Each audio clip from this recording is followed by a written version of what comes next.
Nilinaw ng mga pulis na hindi nakalaya ang sumukong driver ng kotse na naghatid sa ospital sa estudyanteng namatay sa hazing. Diyan po yan sa General Trias, Cavite. Ayon sa Cavite Provincial Police Office, binigyan lamang nila ng pagkakataon ng sumukong si alias John na kumuha ng kanyang abogado. Una nang sinabi ng mga pulis na hindi pa nila po pwedeng maikulong si alias John dahil walang testigo at ebidensya laban sa kanya.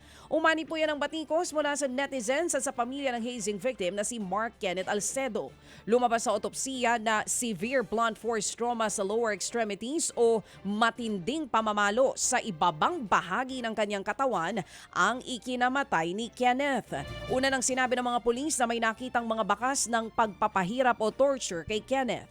21 estudyante ng PNTC colleges ang sangkot sa initiation rites. Lahat po sila itinuturing na persons of interest. Patay ang isang babae po naman sa karambola ng mga sasakyan sa National Road ng Barangay San Pablo sa lungsod ng Ormoc.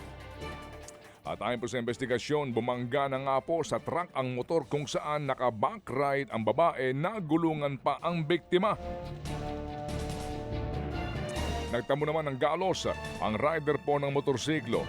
May kabilisan daw ang takbo ng truck at nawalan daw ito ng kontrol. Naharap po ang truck driver sa mga reklamong reckless imprudence resulting in homicide, physical injuries, and damage to property. Patay din ang isang babaeng nagulungan ng truck sa Danau sa Cebu. Sa video, kitang dumadaan sa gilid ng National Highway ang motorsiklo nang bigla itong matumba.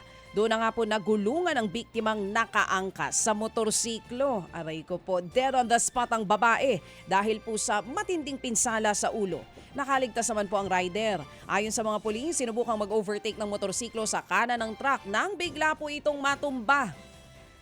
Dinala na nga po sa Danau City Police Station ang truck driver pero sa huli ay nauwi lamang ito sa aregluhan. Nangako po ang kumpanya ng truck na magbibigay ng tulong pinansyal sa mga kaanak ng biktima. Inabandona po naman ang isang sanggol sa parke sa lungsod ng Tacloban. Nakasilid sa eco bag ang naturang sanggol nang makita ito ng mga estudyante na naglalaro sana nga sa lugar. Tinatayang nasa 2 buwan ng gulang na po ang lalaking sanggol. Agad po namang responde ang mga otoridad para po sagipin ang bata. Hawak siya ngayon ng DSWD at inaalam pa ng mga pulis kung sino ang nag-iwan sa sanggol. Isang sugatan matapos pasabugan ng granada ang bagong tayong fast food restaurant sa Lamitan sa Basilan. Nawasak po ang ilang salamin sa establishmento at nabutas din ang bahagi ng pader. Iniimbestigahan pa kung sinong naghagis ng granada. Sa ngayon ay tinitignan na ang kuha ng CCTV malapit sa lugar. Inaalam na rin kung anong motibo sa pagpapasabog. Isa sa mga tinitignang anggulo ay extortion o pangingikil. Mga kapatid, brothers and sisters, saan ka pa? Dito na tayo sa totoo. Dito na tayo sa True FM. Mga kapatid, mag-subscribe and follow po kayo sa social media accounts ng True Network PH. Yan po kami. Hanapin nyo lang True Network PH, Facebook, Instagram, YouTube, TikTok, and podcast. Mapa Apple or Spotify man yan, mahahanap nyo kami. Lahat ng mga napapanood at napapakinggan nyo po sa programa, nasa social media accounts namin yan. So, paano mga kapatid? See you sa social media!